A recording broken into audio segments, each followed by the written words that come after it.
Kung bago ka pa lang sa aking YouTube channel, please subscribe at i-hit ang notification bell para updated ka sa aking bagong videos. Christopher De Leon, thankful sa Batang Quiapo, papasok kaya sa bagong series na Sigabo? Ang buong detalye, alamin!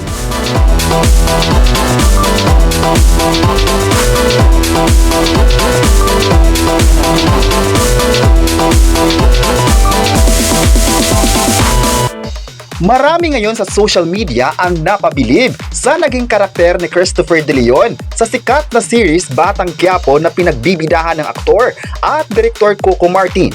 Ilan din sa mga netizens ngayon ang nagre-request na sana mapapabilang naman ang aktor sa pinakabagong series nito na Sigabo na mapapanood na rin ngayong March 16. Ngunit pinag-usapan ngayon sa online ang naging pahayag ng aktor kay Coco Martin. Nagulat at hindi makapaniwala siya sa lakas ng suntok ni Coco Martin sa kanya. Chika ni Christopher De Leon sa kanyang exit interview sa CCM Film Productions, lalo raw tumitibay at tumitigas ang bawat bira ni Coco Martin sa kanya kumpara noon na sa mga dati nilang serye na magkasama. Ayon pa niya, kapag sinasalag niya ang suntok ni Coco Martin, nagkakaroon siyang black and blue sa braso. Napasabi agad si Christopher na mas tumigas na ito at napaamin na mas lalong gumaling na ito sa fight scenes. Anyway, inulan din naman ng papuri ni Christopher De Leon ang dedikasyon at galing ni Coco Martin pagdating sa pagtatrabaho. Sa katunayan, inamin niya na nahawa siya sa kasipagan ni Coco Martin sa set. At syempre, hindi rin maiwasan ni Boyet na malungkot sa pamamaalam niya sa serye at ipaabot ang pasalamat kay Coco Martin at nang bumubuo ng FPG's Batang Quiapo na kasama niya sa loob ng 3 taon. Dahil dito, marami sa mga fans ngayon ang napakomment agad sa kanyang galing bilang aktor.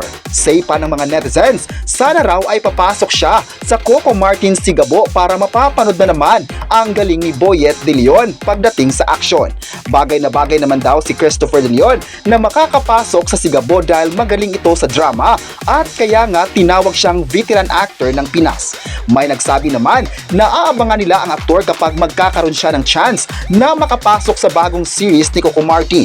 May nagsabi naman na paborito talaga ng mga tao ang naging performance ni Boyet De Leon sa Batang Quiapo. At nitong huling eksena nga sa Batang Quiapo ay nag-trending siya sa X. Marami sa mga netizens ang napaluha at emosyonal dahil napatay ang kanyang karakter. May ilan din naman ang nagpasabing sana hindi pinatay ang kanyang karakter para mabubuo ang kanyang pamilya na kasama sina Tanggol at Marites. Pero gayon pa man ay nananatiling historical ang kanyang karakter sa Batang Quiapo at kailanman hindi ito makakalimutan. May nagsabi naman na pasabog raw kung bibigyan ng chance si Boyet De Leon sa Sigabo dahil yan din naman ang request ng mga tao sa kanya. Kayo, ano ang masabi nyo na may pahayag si Christopher De Leon kay Coco Martin? I-comment na kung gusto mo ba siyang makapasok sa Sigabo at huwag kalimutang i-subscribe ang ating YouTube channel.